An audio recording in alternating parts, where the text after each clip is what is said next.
Seja bem-vindo ao canal Teologia Aprenda Mais. Quero nessa aula tratar sobre como entender a pessoa de Jesus como Deus e homem, né? Ou então vamos colocar dessa maneira, né? Ao dizer sobre essa pedra edificarei a minha igreja, Jesus constituiu Pedro como fundamento da nossa igreja, né? Então é sobre Cristo, né? Sobre Cristo. E uma das questões fundamentais aqui que eu quero tratar é só para voltar à questão do fundamento, né? Como entender, né? Como entender a questão do conteúdo tratado. Vamos colocar o seguinte, só voltar para a temática, né? Como entender a pessoa de Jesus como Deus e como homem, né? Como entender, né? De acordo com a história, um dos tópicos mais controvertidos entre os que afirmam seguir a Bíblia tem sido a natureza de Jesus e sua relação com o Pai. Nos primeiros 5 séculos após a encarnação de Cristo, os cristãos passaram pelas chamadas controvérsias cristológicas, né? Vários grupos defendiam visões completamente diferentes com respeito à natureza de Cristo, né? E do ser divino. Esse fato não deve nos espantar, pois Satanás deseja mais do que nunca introduzir entre os discípulos erros quanto à natureza de Deus. Tais erros são básicos, extremamente prejudiciais. Além disso, qualquer ser humano que tente compreender a natureza de Deus está lidando com assunto muito mais profundo que ele mesmo, pois somos tentados a reduzir Deus às condições humanas e começar a analisá-lo de acordo com as nossas limitações. Isso não pode, né? Ainda hoje há acirradas controvérsias entre os supostos seguidores do Senhor Jesus no que diz respeito à natureza e ao conceito da divindade. É importante começar qualquer estudo com a postura correta, né? Precisamos sempre estar dispostos a submeter o nosso conceito ao significado imparcial dos textos bíblicos. Consultar a Bíblia para tentar provar o que já decidimos a ser a nossa crença, né? E perigoso e muitas vezes levar a equívoco, né? Se as nossas concepções nos obrigam a torcer a Escritura para que se encaixe ao que pensamos, então devemos abandonar os nossos conceitos, né? Nem tudo na Bíblia nos parece sábio e razoável. A sabedoria de Deus não se sujeita à nossa avaliação por causa das nossas limitações. A sabedoria de Deus às vezes parece tola. Não é necessário que tudo tenha sentido para nós, nem que tudo seja coerente, mas pela fé devemos nos submeter ao que a palavra de Deus claramente afirma, sem rodeio, tá? Sem rodeio. Então, vários grupos negam a absoluta divindade de Cristo.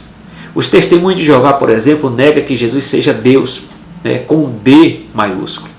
Segundo eles, ele é um Deus, um arcanjo muito elevado, mas não é igual a Deus Pai. Os teólogos modernos muitas vezes ensinam que Jesus era um grande homem, um mestre maravilhoso, um grande profeta, mas não Deus na verdade. Mas a Bíblia ensina que Jesus é Deus. Há vários poréns que devem ser ligados a essa afirmação. Quando Jesus fez carne, né, passou a ser humano, participou da nossa natureza e submeteu-se às experiências humanas. Isso que está na Bíblia, né? Assim, experimentou a fome, a sede e o cansaço. Nas palavras de Paulo, Jesus, embora sendo Deus, não considerou ser igual a Deus. Era igual ao que deveria pegar-se, mas esvaziou-se a si mesmo, vindo a ser servo, tornando-se semelhante aos homens, né? E sendo encontrado em forma humana, humilhou-se a si mesmo e foi obediente até a morte, morte de cruz. Isso está registrado em Filipenses 2, 6 e 8. É importante entendermos que quando Jesus se fez homem, não deixou de ser Deus. Ele era Deus vivendo como homem, mas restringiu-se à forma e às limitações muito diferentes da natureza de sua existência eterna.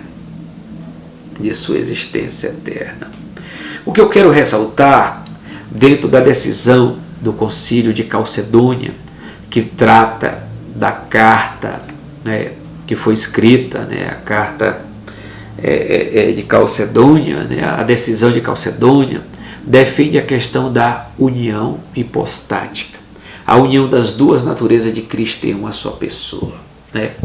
E conforme ressaltado, a Bíblia Sagrada apresenta um Jesus que tem características humanas, se retratando a sua natureza, e Jesus que tem características divinas, né?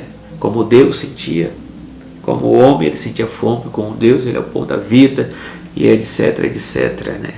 Então, o que se pôde formar no decorrer dos 3 a 4 primeiros séculos, 5 primeiros séculos, foi a questão de Jesus, uma só pessoa, em duas naturezas, chamada união hipostática, a união das duas naturezas em uma só pessoa.